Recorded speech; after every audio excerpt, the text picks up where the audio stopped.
So let's go over protein synthesis. If we want to make a protein, we need to do this in 2 steps. Okay, so think of this as a eukaryotic cell, like animals and humans. First, the cell has to find the exact code for that protein on the DNA. Now, you can't just take the DNA out of the nucleus. It has to stay in the nucleus. It's being protected there. If anything happens to the DNA, if pieces go missing, if it gets deleted, gets broken, or base pairs get swapped, we will have a mutation in the whole cell. So when the code needed for the protein is located on the section of the DNA strand, it will get copied. Just the code for the protein. The only time the entire DNA is copied is during interphase for mitosis. That's when you're duplicating the DNA. That's not needed for protein synthesis. Okay, we don't need to copy the whole entire DNA. We just need to copy what we need. Okay, so we have RNA polymerase, and the RNA polymerase is going to go here. This is the one that is going to read the original DNA code, and it's going to bring in the complementary base pairs to make the messenger RNA. Now, just remember that anytime we have a T, we're going to use an A. Anytime we have an A, we're going to put in a, what letter would be there? Oops. A would be with U. We don't have a T now. Remember, we're doing RNA. Anytime there's a C, you would have a G. So this is the messenger RNA that's being made from the DNA, and this is the DNA strand. Every time there's a G, the complementary is a C. A goes with U because there's no T's. C goes with G. T goes with A. And then G goes with C. And we just keep doing that until we make the entire messenger RNA. And this is just the code that we need to make our protein. Okay, so we're just taking what we need, not the whole thing. Now this is our messenger RNA that we just made. It's the complementary code. It's been copied from whatever was on the DNA. So messenger RNA is the messenger that is used to transport the genetic information from the DNA in the nucleus to the cytoplasm where the ribosomes are. It has the code that you need to make the protein. So this is the first step of protein synthesis, transcription. Then the next stage is going to happen, and that is called translation. In this stage, the transfer RNA is going to read the message that the messenger RNA brought in, but in groups of 3.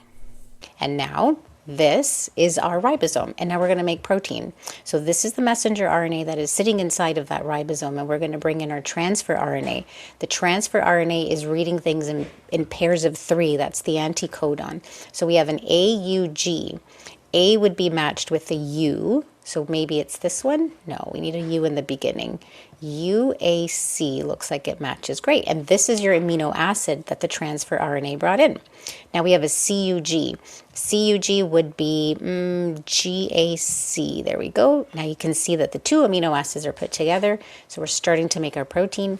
ACC would be UGG, and then the final one would be right here, which is AUG, I think. So this is your protein. Your amino acids are put together into a chain, and when they're put into a chain, they're going to be folded into a certain protein, and it has its own job, and then they are transported to any place they need to be in the cell through a vesicle. These groups of 3 are coding for a specific amino acid. So it brings in the amino acid to the ribosome, and this is why we say that the ribosome is the protein factory of the cell. It works with both messenger RNA and transfer RNA, and they're trying to make chains of amino acids, which are then folded into proteins. So in step 1, the DNA's code is copied to the messenger RNA. That is transcription. In step 2, the code that's on that messenger RNA is going to be read by the transfer RNA. It will then be translated to make chains of amino acids, which are proteins. To remember the 2, transcription, translation, remember they are in alphabetical order. Transcription comes first, translation comes second. The end product of transcription, you've made messenger RNA. The end product of translation, you have made a protein or a chain of amino acids. Now, if this was a prokaryotic cell like a bacteria, remember that bacteria do not have a nucleus. So everything just happens in the cytoplasm, transcription and translation. You still have those 2 steps, but it doesn't have far to travel. I'll get some questions from students, so I'll share one of them. Why do we even need the transfer RNA? Okay, so messenger RNA is the messenger that's used to transport that genetic information from DNA to the cytoplasm. That's where the ribosomes are. But the transfer RNA can't do messenger RNA's job. Transfer RNA is a small folded adapter, and it's reading messages, but it's bringing in amino acids.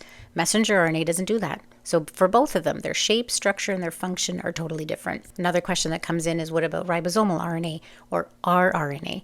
Well, that's an actual ribosome. That's just what's needed to make the proteins. So it actually folds into a 3D shape, and then the ribosomal proteins attach to it. But its job is to perform translation so the proteins can be made. It works with both messenger RNA and transfer RNA.